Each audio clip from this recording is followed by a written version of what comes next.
The test series between the Proteas and Australia is now done and dusted. Our chief writer, Rob, is joining me on the couch to talk about where we go from here. Now, the series is over 2-1 for Australia.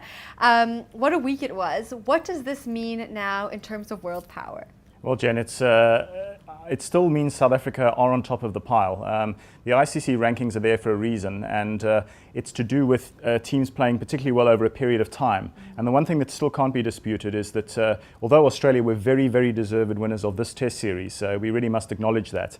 South Africa have dominated the test scene for a period of years. Australia have had some pretty bad results. It was less than a year ago that they were losing 3-0 to England in the first Ashes series before England went back to Australia, and it was 5-0 to the Aussies. So they've been a little bit more inconsistent, if you like. And for the moment, anyway, I still think South Africa deserve their number one ranking. Their egos have probably taken a little bit of a bruising. Everybody knows that, yes. Because Australia, were supreme over this Test series, and South Africa were quite magnanimous about that. So, Australia making inroads again. They are a superpower. They're on the way back, and we need to adjust accordingly. But South Africa, for the moment, we're still number one, so it's still something to celebrate amidst the tears. Do you think it was a good thing that maybe the Proteas didn't win? In some ways, yes. It might sound a strange thing to say, and there'll probably be people who'd want to lynch me for saying that. But if we had perhaps managed to scrape another draw, which is something we're quite good at and have almost become too good at in recent years. In other words, not necessarily monopolizing games, but having to sort of come from behind to salvage them or salvage a series from a deficit is not ideal, and it might just have papered over the cracks a little bit. So what the result does, I hope, is almost shock the South African team and their brains trust into quite constructive action. Yeah. Sit down, do a little bit of soul searching, work out what went wrong and why.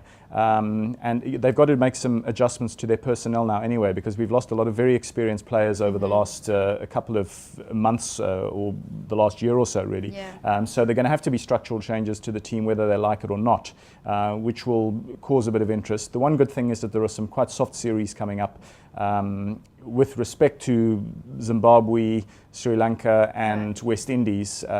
Those are not the biggest sort of blue chip series involving South Africa, although Sri Lanka away is quite tough. But in a sense, they've got an ideal platform now for rebuilding. They can make a few errors, do a little bit of experimentation, and probably still do pretty well, and still keep that number one position pretty secure. Okay, well, I don't want to lynch you after that answer, but we'll have to watch out on the comments section to see what everyone else thinks. And what is life going to be like without Graeme Smith?